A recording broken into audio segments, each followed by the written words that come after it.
నేను ఆ రోజు మెడ్టెక్ జోన్ పార్క్ ఒకటి కట్టాను. అది కడితే దేశంలోనే మెడికల్ ఎక్విప్మెంట్ తయారు చేసి కేంద్రంగా విశాఖపట్నం తయారైంది. దీనివల్ల 15,000 మందికి ఉద్యోగాలు వచ్చాయి. దాన్ని కూడా మూసేయాలని ప్రయత్నం చేశాడు కానీ కేంద్రం గట్టిగా ఉండి అది కాపాడారు. ఈరోజు 15,000 మందికి ఉద్యోగాలు వచ్చాయి. మళ్ళీ నేను వస్తానే ప్రపంచానికే మెడికల్ ఎక్విప్మెంట్ మన మెడ్టెక్ పార్క్ నుంచి ఉత్పత్తి చేస్తాం, సరఫరా చేస్తామని మరొక్కసారి మీ అందరికీ హామీ ఇస్తున్నా. ఇది అభివృద్ధి. నేను ఒక మాట చెప్తున్నాను, విశాఖపట్నం మీద జే గన్ రెడ్డికి ప్రేమ లేదు, మన ఆస్తుల మీద ప్రేమ, ఇక్కడ ప్రజల మీద కక్ష. అందుకే ఇతను వచ్చి ఈ ప్రాంతాన్ని మొత్తం కొల్లగొట్టే పరిస్థితికి వచ్చాడు. ఈరోజు మాట్లాడితే సామాజిక న్యాయం అంటాడు. నేను అడుగుతున్నా, తమలో ఈ ప్రాంతానికి సామాజిక న్యాయం జరిగిందా అని మిమ్మల్ని అడుగుతున్నా.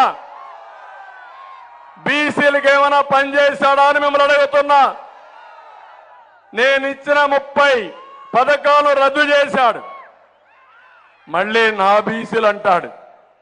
మా ఆడబిడ్డలు అడుగుతున్నా, ఏమమ్మా మీకు న్యాయం జరిగిందా? నిత్యావసర వస్తువులు పెరిగాయా లేదా? నేను ఆ విషయం కూడా మీకు చెప్తాను.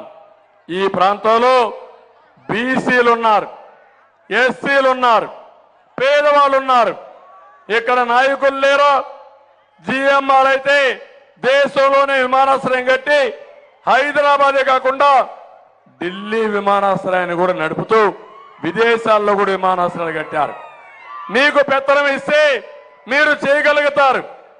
ఇక్కడ విజయసాయిరెడ్డి పెత్తనం ఏంటి? సుబ్బారెడ్డి పెత్తనం ఏంటని అడుగుతున్నా.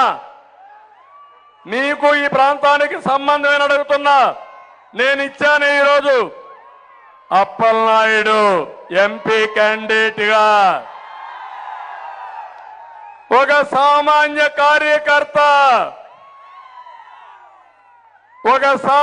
కార్యకర్తని అసాధారణమైన నాయకత్వం ఇచ్చే బాధ్యత నాది.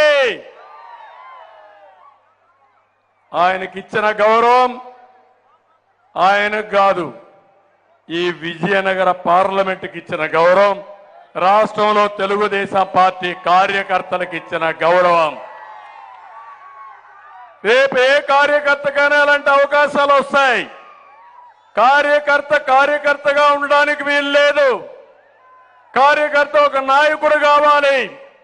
ఈ ప్రాంతానికి నాయకత్వం ఇవ్వాలి, రాష్ట్రానికి నాయకత్వం ఇవ్వాలి, పార్లమెంట్లో రాణించాలి. అది నా సిద్ధాంతం. అదే జే గన్ రెడ్డి, సుబ్బారెడ్డి పెత్తనం మీ మీద, విజయసాయిరెడ్డి పెత్తనం మీ మీద, మీ బోడి పెత్తనం మా ఉత్తరాంధ్ర పైన దేనికని నేను సవాలు విసురుతున్నా. ఏం తమ్ముళ్ళు మీరు ఆలోచన ఉందా లేదా? మీరు తక్కువ నేను మిమ్మల్ని అడుగుతున్నా. ఎక్కడ పుట్టాడు విజయసాయిరెడ్డి? ఎక్కడ పుట్టాడు సుబ్బారెడ్డి? వీళ్ళ పెత్తనం ఈ ప్రాంతంలో ఏంటని నిలదీస్తున్నా. ఇదే కాకుండా ఎస్సీలకు ద్రోహం చేశాడు, ఎస్టీలకు ద్రోహం చేశాడు, అందరికి అన్యాయం చేసిన వ్యక్తి ఈ ముఖ్యమంత్రి. 5 ఏళ్లుగా మీరు చూశారు, వచ్చినప్పటి నుంచి అందరి మీద కేసులే. ప్రజాస్వామ్యం పూర్తిగా అపహాస్యం అయిపోయింది. ఈరోజు మేము మీటింగ్ పెట్టగలిగాం. మేము మీటింగ్ పెట్టామంటే ఎన్నికలు వచ్చాయి కాబట్టి, ఎన్నికల కమిషన్ వచ్చింది కాబట్టి మీటింగ్లు పెట్టే పరిస్థితికి వచ్చాం. నేను 14 సంవత్సరాల ముఖ్యమంత్రిని. నా రికార్డు ఎవరు కూడా తీసేయలేరు. ఆ విషయం మీరు గుర్తుపెట్టుకోవాల్సిన అవసరం ఉంది. నా ఆవేదన, నా బాధ ఈ పేద ప్రజల కోసం. అందుకే రాత్రింబగళ్ళు నేను పనిచేస్తున్నా. నేను అడుగుతున్నా మిమ్మల్ని అందరినీ, మీకు అన్యాయం జరిగితే అన్యాయం అని చెప్పే హక్కు నాకుందా లేదా? తమ్ముళ్ళు, ఆడబిడ్డలు మీరే చెప్పండి.